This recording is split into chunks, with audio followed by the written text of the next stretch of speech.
At dito nga guys, hapon na kami ng umalis. Ayan, may pupunta naman tayo. So, ayan, matcha-matcha kami ng ganda. So, nag-aabang tayo dito ngayon ng taxi. Sa ganitong oras kasi guys, mahirap ang taxi dito. Kung titingnan nyo naman, maraming dumadaan na taxi pero hindi kami hinintuan. Dito talaga, pagdating ng hapon, ayan, lalo na kung mag-prayer time, ang hirap-hirap mag-antay ng taxi, sobrang tagal. Kaya dito, mag-aantay ka ng mag-aantay. Maraming mga car lift, kaya lang ang car lift, wala siyang resibo. So, kailangan talaga namin yung taxi. Ayan, madaming taxi na dumadaan. Nice. Para namin, hindi talaga sila tumitigil. Kaya sana naman, may dumigil. Sa isang oras na kami ditong nakatayo, nag-aantay ng taxi. Kung nakikita nyo, ang daming dumadaan na taxi, pero lahat sila naka-booking. Yung iba may mga sakay din naman. Dito kasi guys, sa UAE, pag malapit na ang oras ng praying time, hindi na talaga sila titigil para sa'yo kasi magre-ready na sila para mag-pray.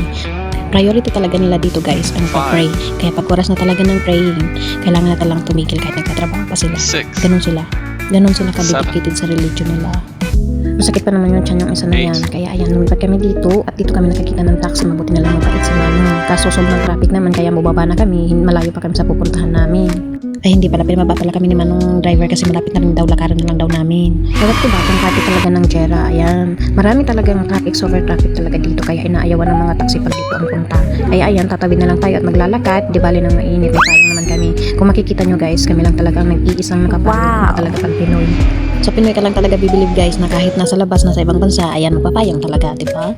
Dito marami mga traffic light na makikita mo guys, kaya dito sumusunod talaga ang mga tao sa Dubai. Ayan, marami kasing CCTV, kaya pag tumawid ka ng hindi pa talaga, pag na-picturean ka nila, magbabayad ka ng fines. At ayun na nga, natatanong ko na ang building na pupuntahan namin. Nabilis na nga ang lakad namin dito kasi magsasara na ang building na yun. Opening kasi nila guys, 11 PM to 6 PM ngayon, natanghali kami ng labas, kaya ngayon nagmamadali talaga kami. Kung tutusin kahit maaga ka talaga guys umalis dahil sa traffic, matatanghali ka pa rin talaga pagdating kung saan ka pupunta. So ayan, at nakarating na nga kami, papasok muna kami guys. Bawal kasi ang camera sa loob. Ayan, tapos na tayo, naglalakad na tayo pa uwi at pupunta tayo ng another destination. So may iba pang kami lakad guys, hindi lang isang building. So marami pa kami pupuntahan. Anyway, ayan, mabuti na malakas ang tuhod ni Pangga, maglalakad na maglalakad. Ayan, sa everyday, pag maraming transaction guys, yun talaga ang lagi namin ginagawa. Palagi kami naglalakad dahil ang hirap-hirap ng taxi, sobrang traffic sa lugar na ito. Kung hindi naman, nagme-metro lang kami pero walking distance talaga ang metro. Kaya tiga-tiga lang talaga na maglakad hanggang sa marating kami sa pupuntahan namin. So anyway, itong metro na to guys, ito yung tinatawag na Jaira Metro Station. Ayan, tikita mo sobrang linis, diba? Sobrang aliwalas, malamig sa loob. Kaya tara, sakay muna kami ng metro.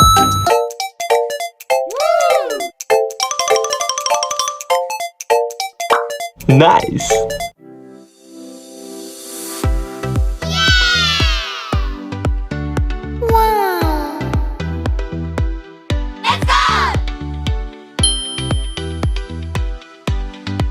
Dito guys, makikita mo sa loob ng metro station, sobrang linis. Makikita mo naman na kumitintap kahit ng sahig, yung dingding, sobra talaga sila dito guys sa paglinis. Medyo pagod na nga itong isa, kaya dahan-dahan na yung paglakad niya. Masakit kasi yung likod niya, ewan ko ba, masakit yung likod, masakit yung tiyan. At nalulungkot daw siya, kaya sinama ko na siya paglabas kasi at least nalilibang siya. Pag nalilibang kasi siya, at least nalilibang masaya naman. Yan, napagod na yan, mauupo na muna. At andyan na nga yung tren na iniintay namin. So ayan, nandito naman kami sa pangalawang kapupuntahan namin guys. Anyway, dito naman ang tinatawag na Union Metro Station. Uhaw na yung isa, kaya uminom na. Sobrang init na naman, naglalakad naman kami, tatawid naman kami guys. Ito naman yung pupuntahan namin. At ito na nga, tapos na kami, kaya ngayon pauwi na kami. Ayan. So anyway guys, thank you for watching. Pagod na siya. Grabe na, hindi naman drawing yung mukha niya. So ayan guys, ito muna ang aming lakad for today. Kaya bye-bye na muna.